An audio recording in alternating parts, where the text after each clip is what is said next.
gente que sigue la transmisión en vivo en estos momentos. Vamos a dar la bienvenida a nuestra próxima expositora. Ella es médica especialista en geriatría, con formación en medicina del dolor y medicina integrativa, incluyendo ortomolecular, plasma rico en plaquetas, ozonoterapia y láser terapia para el tratamiento del dolor. Fue jefa del Geriátrico Provincial de Tierra del Fuego y actualmente se desempeña en el sector privado. Damos la bienvenida a la doctora Viviana Lenz.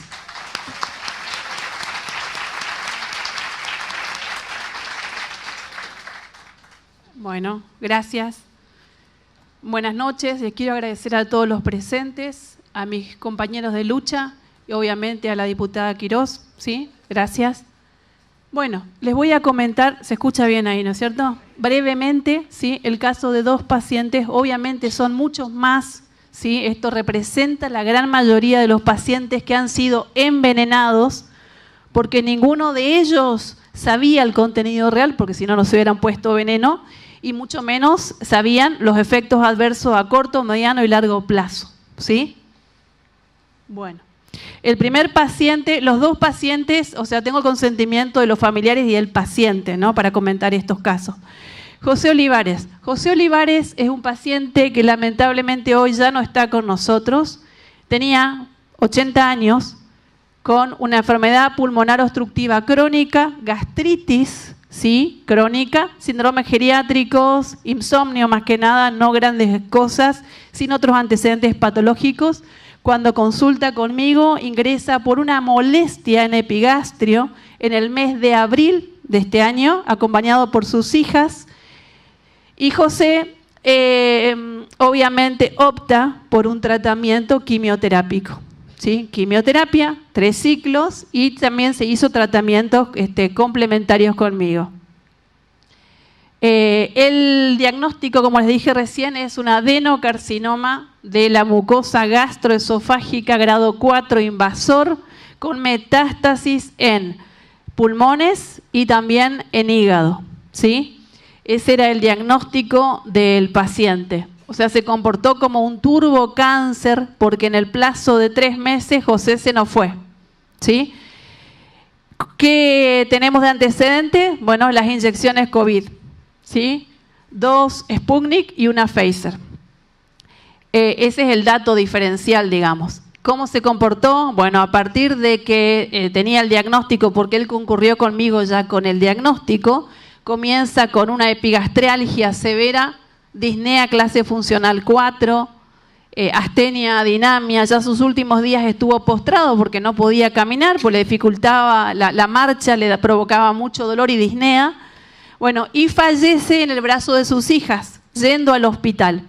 La ambulancia concurre al domicilio sin médico y a los pocos minutos el paciente fallece. Es el motivo por el cual este caso se judicializó. Este es el número de causa, 46.377/2025. Hasta el día de la fecha se está esperando la justicia, porque la justicia está dormida. Con el diagnóstico se hizo una autopsia, ¿sí? ¿Cuál era el diagnóstico? Un tromboesmolismo pulmonar masivo, ¿sí? ¿Qué se encontró? Se encontraron trombos en arterias pulmonares, derecha e izquierda, en venas pulmonares, en el callado aórtico y en la aurícula derecha. O sea, fue un trombo masivo y también derrame pleural. Bueno, con todo esto, estamos esperando, ese es el paciente, José, y Raquel, que era mi paciente, ¿sí? Bueno, ese es uno de los tantos pacientes con presentación abrupta de cuadro clínico, con un diagnóstico, y ya prácticamente no tenemos tiempo ni siquiera de realizar una medicina convencional y no convencional. El paciente se muere. El segundo caso es el caso de una paciente conocida, Mirta Villalba, de 53 años de edad. Ella ya tenía el diagnóstico de esclerosis múltiple en el año 2016. El único antecedente patológico, hernias de disco con hernioplastía, ¿sí? No tenía otro antecedente, una paciente completamente sana, ¿sí? Saludable, con independencia parcial total de las actividades de la vida diaria. Era una paciente que corría, deportista, sana, ¿sí? Bueno, recuerden que yo estoy en Tierra del Fuego y para viajar nosotros tenemos que viajar en avión o bien vía terrestre, pero cruzar varias fronteras. En ambos casos nos solicitaban el carnet de vacunación completo. Y también los médicos que le asistían acá en Buenos Aires, pues ya tenía médicos neurólogos acá, le pedían que sí o sí se pusiera la inyección COVID. Entonces la coaccionaron, ella no se quería vacunar. Se puso, la primera fue una Sputnik y la segunda una Moderna. Con la Sputnik no tuvo ningún inconveniente, pero con la Moderna sí. A los 15 días debuta con un cuadro florido de disnea, trastornos cognitivos, fiebre. Ella tenía trastornos en las marchas, espasticidad, o sea, se reagudizó su esclerosis múltiple que venía estable, estaba perfecta, ¿sí? Eso motivó a que Mirta sea internada en un sanatorio privado. Bueno, ahí se la estabilizó, ella solicitó volver a Buenos Aires, vino a Buenos Aires y en Buenos Aires los médicos, todos los médicos que la vieron, coincidieron de que el cuadro de Mirta fue exacerbado por la inyección COVID. Eso está en las historias clínicas y en todos los certificados médicos de los médicos tratantes, ¿sí? Coincidieron de que el cuadro que exacerbó el evento fue la vacuna, la inyección COVID. Bueno, Mirta vuelve ese es el ESAVI, Mirta vuelve a Tierra del Fuego, en mal estado. Mirta necesitó silla de rueda con el acompañamiento de su esposo porque no podía hacer absolutamente nada, no podía caminar.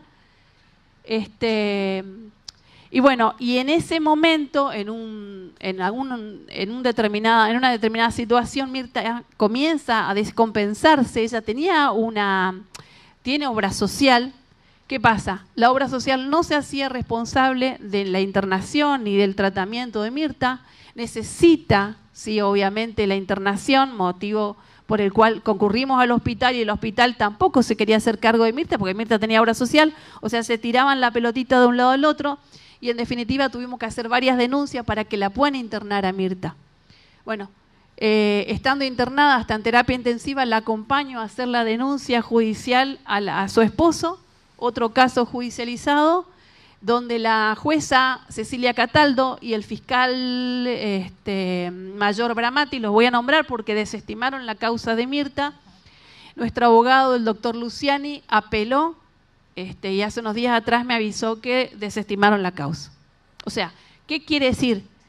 Que la gran mayoría de los pacientes hoy están siendo abandonados. Después de haber sido envenenados, hoy siguen siendo invisibilizados y abandonados por el Estado. ¿Que el Estado qué? La justicia, ¿no? Y obviamente los políticos que firmaron esto, que nos pusieron. Bueno, ahí esa es Mirta, en silla de rueda. Mirta, bueno, ese es otro caso, que no vamos a tener tiempo, pero también hay electromagnetismo. Me gustaría que me pasen, si puede ser, la otra parte, por favor. Vamos a pedir, por favor, al equipo de multimedia la segunda parte del material, de ser posible. Sí, bueno, ahí lo que les voy a mostrar ahora va a ser rapidito una muestra de sangre de mis pacientes de consultorio inoculados con las inyecciones COVID. Esta es una muestra de sangre normal, los glóbulos rojos bien redonditos, los eritrocitos, un glóbulo blanco, hay algunas plaquetas. Esa es la sangre normal, ¿sí? Que se debería ver en la gran mayoría de los pacientes, en todos. Bueno, una vez que se colocan estas inyecciones, se puede visualizar esto con un simple microscopio óptico de campo claro y campo oscuro, ¿sí? Una simple gota de sangre del dedo. Se puede visualizar y a medida que van pasando los días, estas muestras se van transformando, ¿sí? ¿Qué se puede visualizar? Bueno, se ven cuerpos extraños que no deberían estar bajo ningún punto de vista porque después ocasionan todas las enfermedades que ya sabemos, tromboembolismo, ACV, miocarditis, pericarditis, infartos, cánceres, todo lo que ya sabemos. Entonces, ¿qué se visualiza? Se visualizan estas burbujas, ¿sí? Que son microburbujas, microesferas. Algunos hablan de microbot porque estamos viendo con microscopio óptico, si no serían nanobots, con contenido en su interior que por distintos factores internos y externos, por ejemplo el pH, la temperatura, las radiaciones electromagnéticas, etcétera, esto se libera, ¿sí? Estas microesferas, las anteriores, tienen distintas formas, tamaños, incluso tienen fluorescencia, ¿sí? Y están recubiertas por un hidrogel que es tridimensional, poroso, que tiene propiedades fotovoltaicas, etcétera. Bueno, hay mucho para hablar de ese tema y también hay mucha bibliografía. Estas son una especie de microfibras, microtúbulos, ¿sí? Que también están dispersos, distintos colores, distintos tamaños. Es impresionante la cantidad de estructuras que no deberían estar. Fíjense, incluso tiene fluorescencia, y este es el famoso óxido de grafeno, ¿sí? ¿Por qué digo que es óxido de grafeno? Porque es la misma visualización que se está viendo en todo el mundo, en las mismas inyecciones de COVID, ¿sí? Y en la sangre de los pacientes, no solamente en la sangre, sino también en la orina. ¿Está? Hay distintas formas, tamaño, incluso colores. Bueno, básicamente eso les quería mostrar. Hay mucho más para decir del tema de la sangre y la orina. Incluso se ven microcircuitos, ¿sí? Todo esto está conectado con las antenas, como explicó el doctor, con las radiaciones electromagnéticas, ¿no? Sabemos que esto nos lleva a una inteligencia artificial, etcétera, etcétera. El transhumanismo, la hibridación. Bueno, y gracias, ahí la ven a la doctora. Muchas gracias por escuchar.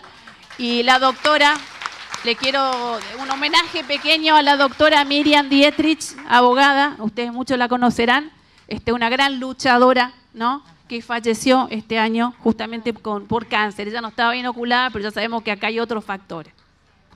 Gracias. Muchísimas gracias, muy amable.